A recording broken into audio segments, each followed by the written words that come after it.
What's up, guys? Mr. Dan here, back again. I've been dying to make another video. I have been watching a heck of a lot of films. Yeah, I got, as I mentioned on Instagram, I did get COVID again, and it's kind of sucked. It came at a really bad time, but kind of making the best of it. And like I said, I did watch a lot of films, many on DVD, some on Tubi or YouTube. So I just thought it would be kind of cool to just almost have like a video log. So not super in-depth reviews. I don't have any notes, just kind of off the cuff. I'll if I can't remember the name of an actor or actress or something like that, I'll just put it up on the screen so I can keep going. And I'm not going to say a whole lot about these two films because I have discussed Subspecies for my first installment of Franchise Frenzy. And of course, on the last Friday of the month, I believe, we'll be doing our part twos. So this is one of the series that I chose for Franchise Frenzy. You can go back and check out my video for January. And this is one I planned on doing for that challenge going back a couple months, as I'd never seen any of these. So I already talked about this a little bit, and I'm not going to go too into depth about two. And the same thing with Puppet Master 2. I've been in a canon and full moon kind of a mood lately. But anyway, and I've already watched part 3, so I really want to do a little mini review of part 2 before I sort of conflate them together, because part 3 picks up right where this one left off. This one kind of picks up where part 1 left off. They do have, now this Denise Duff is in part 2 and 3, as is Melanie Shatner, playing her sister who arrives from America. She was played by a different character in this one. This one also had Angus Scrimm in it for a few moments in the beginning. So, spoiler, not complete spoiler, but Subspecies 2 is probably climbing up. I really enjoyed this. I really enjoyed the heck out of this. It seems like they hit their stride. It starts off with an awesome head reattachment. Really good effects. These little guys here come back a few times in the movie, maybe not as much. There's a head reattachment, and then you meet Mom. Okay, so Mom is I forget the name of the actress, but she was quite short. Great makeup effects. She's real nasty and mean, and really good. Great cast of characters. You have the local policeman, Sergeant, or yeah, I guess it's Sergeant Milan, who's Romanian, who's kind of speaks in broken English, and he's driving around in this little pathetic, I don't even know what they have using for a police car.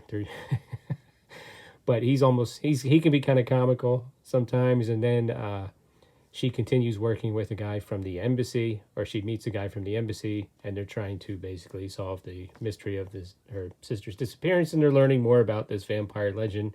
And they also team up with a local professor, and it's definitely pretty good. Very good effects.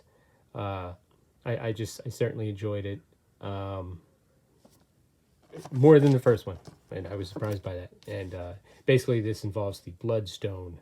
The Bloodstone holds all the power in this one, and yeah, it's really good. I won't say too much more about it. And I kind of felt the same way about Puppet Master 2 compared to Puppet Master. I did enjoy it at the time, a couple months ago when I rewatched it. I was like, it all kind of came back to me.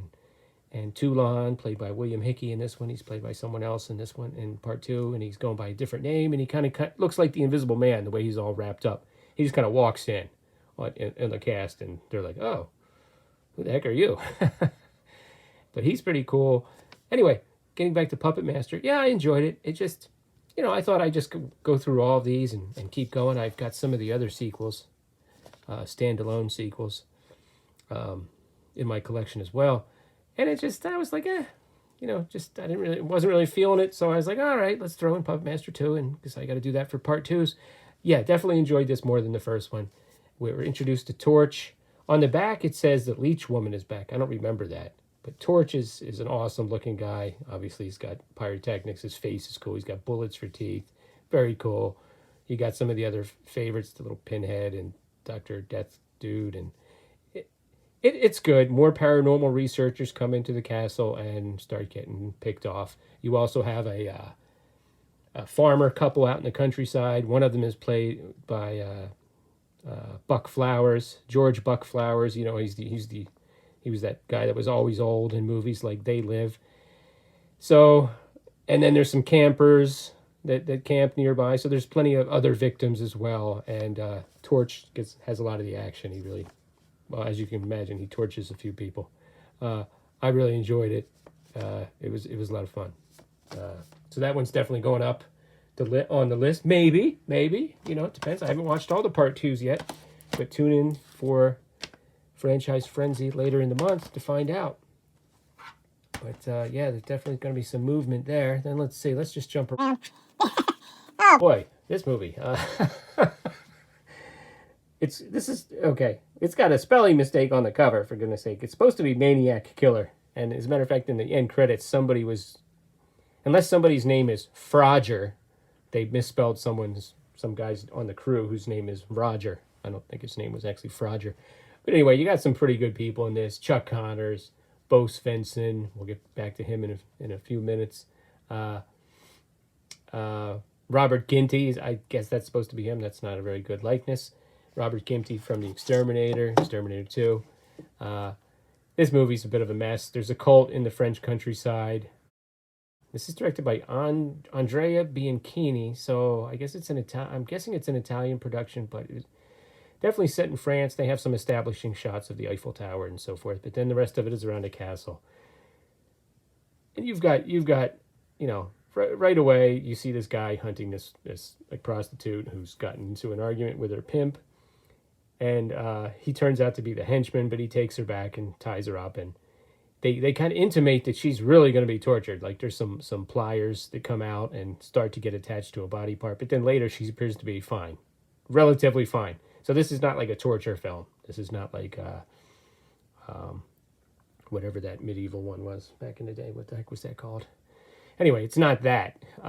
It never really goes that far. Chuck Connors, his character is a professor who had to leave California under mysterious circumstances. So now he is doing experiments. And he has a housekeeper who has a mute son who collects animals for him to do his experiments on. And they're kind of teaching him to talk. He uses a computer to talk because he's more comfortable with that. And otherwise, he doesn't really communicate with any outsiders. And there's a local woman, who gets annoyed when she sees him hunting animals. So she screams at him and he runs away. And then you have a couple of reporters arrive. And I'm just going to tell you, I mean, I don't think you're going to see this film. But, you know, these reporters arrive and then like they just walk in and they're part of the cult. I told you. And there's a few more people that are part of the cult. And I'm not going to tell you which one of the principal characters is the head of this cult, but, you know, it's not that surprising, and you're not going to be really gripped by it, to be quite honest with you. And somebody turns out to be sort of heroic. Somebody has to go on the run when the police close in. Oh, yeah, there's a few shootouts, and none of them are really very good, you know. They got another police force shows up in a pitiful-looking police car, but then the policemen have these submachine guns. You know, there's some grenades thrown and some bombs, and this is full moon. Oh, okay, it's full moon. You know, they may have just released it, not really sure. But, you know, the shootouts are not great, and it's kind of fun to see Bo Svensson and Robert Ginty. He's much different than he is in The Exterminator, and Chuck Connors, you know, from Tourist Trap. And yeah, it was kind of fun to see them, but don't kill yourself to see this, is what I'll say about that. This was interesting. The Internecine Project. You know, I saw this on either Hamilton Books. James Coburn, big fan of James Coburn, you know. Really have come to appreciate him over the years. You know, he's always a great foil for other actors and a great co-star in movies like Hard Times. So I just said, yeah, let's try this. This is really interesting. Lee Grant is in this, and it's in Great Britain. Anyway, a lot of the rest of the cast is British. Harry Andrews, Ian Hendry, the great Ian Hendry. I went down a rabbit hole reading about him, you know, from Tales from the Crypt and a small role in The Omen 2. But anyway, he plays this college professor. He's like an analyst. He's going to get a promotion, like a job working for the U.S. government. The problem is he's got some skeletons in his closet. He's been really involved in the espionage business for a while, and not a lot of people know that. And he's got some skeletons in his closet that he needs to clean up. And you see him in the beginning, he's driving around, and that's how he's got a file on everyone, and he has a stopwatch, and he's getting their routines down, and he's taking notes. But it's a very cool premise, because he's not going to do the dirty work. He's setting it up so they're going to take care of each other. But this is from the 70s, so it's in 1974. So you think about the technology. So he's like, you're gonna go into this building, and you're gonna do this and that, and then you're gonna call my phone, and you're gonna let it ring twice and hang up. So he's got this checklist, and he's following. He has a secret map in his office. It's pretty cool, and he's following along. He just wants to sit there and drink his gin and watch his plan come to fruition. They're all going to eliminate each other, and he's got this. You call me with 5 rings, and you call me with 3 rings, and when this is done, the other person is 4 rings, because that's the technology they had. But as you can guess, a couple of things happen. One of the participants gets cold feet. One of them is very willing. He's like, "Oh, you want me to kill somebody? Okay, sure. I'll do that. Yeah, no problem." But then another one gets really cold feet. So he calls him, and it keeps ringing, and it's not supposed to keep ringing. So he answers, and he starts to chicken out. And then meanwhile, the Lee Grant character is a reporter who has been on shows with him and stuff. So they had sort of almost started a possible relationship. So then she decides she wants to call him in the middle of this and get together and hash things out. So he tries to blow her off, but then she shows up. So he's still got to make this work somehow. And there's a twist, and it's good. It's like one of those kind of 70s low-key espionage movies, and it's good. It was really good. It's on YouTube for free, by the way. So I would definitely check it out. Next, I got this French noir collection. I already flipped the cover art, so this is the one that I watched. This guy, Jean Gabin. I don't know how well known he was in France, but he's middle-aged when this came out. So I'm not sure if he's in all of these or not. But I just picked one at random. Speaking of murder, it's basically him and his brother just gets back from prison, and some other associates of that he runs a garage, and he has a respectable, you know what I'm trying to say, a legitimate appearance, businessman. He goes out, he knows a lot of people in town. I don't know if his mother lives with him, but he checks in on her all the time. She's a big part of it. But by night, they commit these heists. And his brother's just come back from jail. He made a beeline to this girl that has a history. And he does not want his younger brother to be with this woman. And they start to worry that somebody is a police informant. And it's pretty good. They show a heist in the beginning, and these guys are obviously very seasoned. And then, of course, as these things usually go, there's a heist towards the end, and these are not trigger-happy guys, but something happens in the middle of it, and they have to change the plans. And it was pretty good, almost like standard, Let's see. Oh, that was 57. Yeah, these are all from the 50s, so these are pretty old. Yeah, this is pretty good. Look, I'm definitely gonna check the other two out eventually. Next, speaking of, this is Bo Hopkins. That was Bo Svensson. Yes, I still sometimes get these guys mixed up. A Small Town in Texas. This is like a Hicksploitation film directed by Jack Starrett, who also directed Race with the Devil. You know him from First Blood and The Real Jerky, police sergeant. He's in the very beginning of this. The Timothy Bottom character gets back from prison, and he meets this guy right away. This drunk guy pulls up in his truck and takes out his gun and starts shooting his truck. And he's like, "You want to try? You want to put, and that's it. He's not in, that's his only part. And then he comes back. He's trying to get back with his girl, played by Susan George, who's was also in Dirty Mary, Crazy Larry, and was in a lot of things around this time. And meanwhile, the sheriff, played by Bo Hopkins, is corrupt. He's kind of got an eye on this girl, and Timothy Bottoms has some friends. Art Hindle's in this. A lot of people that you would see in these kind of films. It says right here, Morgan Woodward, who was in Moonshine County Express. That's a good exploitation movie with John Saxon. I would say that's better than this. He basically gets framed. He catches the sheriff doing something pretty much out in the open. And then he has to go on the run. And there's lots of chases and, motorcycle chases and police cars running off the road. And it's just one of those type of films. It was pretty good. Pretty good. Again, that Moonshine County Express is a better example of that genre. Next, John Wayne Brannigan. Always been kind of curious about this. I mentioned I really haven't seen. There's a lot of big time John Wayne films I haven't seen. I thought this would be interesting. Big Jim Brannigan takes on London, Chicago style. Yeah, he's chasing a mob boss to London. The mob boss is played by John Vernon. I always liked him. You guys know him from Killer Clowns from Outer Space, Outlaw Josie Wales, Dirty Harry. This also has Richard Attenborough in it, so he's a lot of fun. Because, as you can imagine, they're kind of buttoned up, and he's kind of a loose cannon, even though he is older in this. And, I think they do a pretty good job of giving him enough action. He gets into some fist fights, including a little bit over the top fist fight in a bar, a typical bar fight that even Richard Attenborough decides just to jump into for fun. You got one poor guy getting knocked out like 10 times in a row for comedy. But, there's some of that, but it's not over the top. It's kind of almost believable because he is pretty much up there in age. He's still John Wayne, though. In the beginning, back in Chicago, he breaks down a door and gets some information out of a guy. He's pretty tough.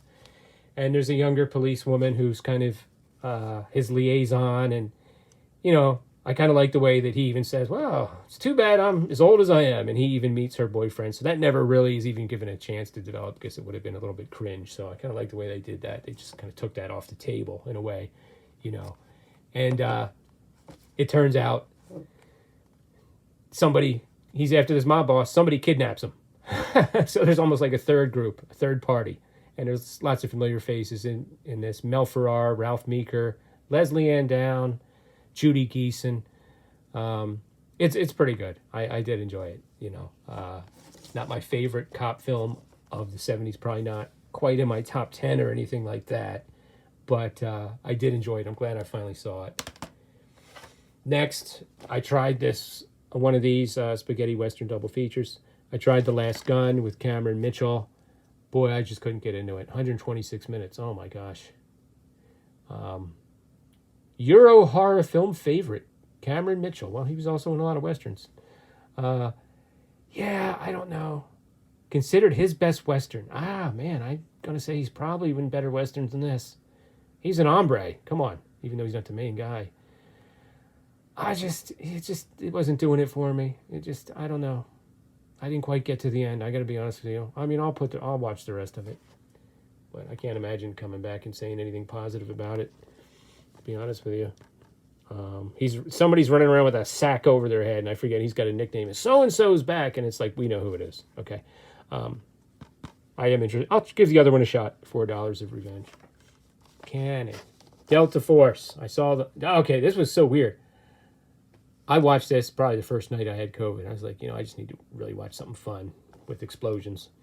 So I watched Delta Force. I swear to goodness, I fell asleep. For a couple hours, I woke up, couldn't sleep. Early in the morning, I looked on YouTube, and the Mad Bloods did this as part of their Catacomb B series with Encyclopedia Joe and Roll Mad Blood. They did, they do like a 40-minute dissection of a film. I did a couple with those guys, and always a lot of fun. So I was like, "What? That is so weird." So, yeah, so go check that episode out. They did a great job dissecting this. Great theme song, great Chuck movie. Chuck Norris and Lee Marvin. I'd never seen it. It's almost kind of amazing that I had never seen this.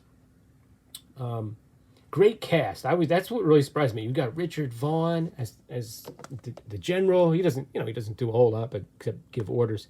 But then on the plane, a lot of it's a hijacking on a plane. So it's almost like one of those old school 70s disaster movies where they spend a lot of time introducing the cast. You got Martin Balsam, Joey Bishop, Robert Forster is the bad guy, but then you got Lainey Kazan, George Kennedy plays a priest, Bo Svensson is the pilot, Shelley Winters, and Robert Forster and another guy take them hostage, and then they find out some of the passengers are Jewish. So there's a lot of like sort of morality plays in this, where the stewardess, who's German, does not want to give them the names of the Jewish passengers. So they separate them and take them. Eventually they take them, and there's also some Navy guys on the plane. They take some of them off the plane, and then at one point, some other terrorists, when they land, some other terrorists climb aboard.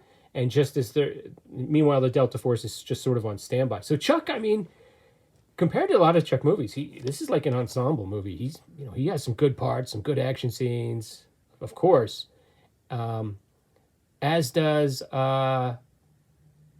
Steve. Even in the credits, yeah, this is so packed that he's not even in it. Steve James, as is Steve James. He's one of his. There's Lee Marvin, and then there's like 3 captains or something, and Chuck Norris is one of them, or maybe Chuck is above the Steve James character, but they're just kind of hanging out for a while, and then when they're finally about to go storm the plane, they learn this information that there's a lot more terrorists on there, so they have to change plans, and eventually they have to storm the plane and also rescue the other hostages, and there's dune buggies, and Chuck's got a motorcycle with missiles on it, and it's a canon movie called The Delta Force, and it's pretty much what you expect. Chuck kicks some pretty good butt in this. There's definitely some very good stunts. Lots of explosions. Great to see some of these old actors in it, like George Kennedy. It was fun. Okay, I watched Delta Force 2 on Tubi. When people think of a canon movie, I think most people think of a movie more like Delta Force 2. Not as many people in it. Not Chuck comes back. I forget the name of the actor who plays his superior. He plays it almost like unhinged, like he's a lunatic. The president just gave us to go. They're going up against drug cartels. Some agents get killed, and Chuck and the Delta Force go after them. Chuck gets a lot more time in this one compared to Delta Force. It's called the Colombian Connection. I think it's actually, most of it's in a fictional country though. I don't remember. Yeah, a little more mindless than the Delta Force. Enjoyable. Went on a while. There's a scene where Chuck and the bad guy are hanging from a helicopter on ropes and getting flown through the jungle and fighting each other, and that goes on for a while. But pretty good action scenes. Yeah, it was okay. I'm glad I watched it. But by far, the better film is Delta Force. Feels like just a more complete movie. Great theme song and just a lot of fun. All right, I think I'll stop it there. I've got a couple more I could talk about, but what do you guys think? Have you seen any of these? Leave your comments in the comment section below. And thanks for stopping by. And I know my voice probably sounds a little bit funny, so I apologize for that. But I think I'm going to be back to normal in a couple days. All right, guys. Thanks a lot. Later.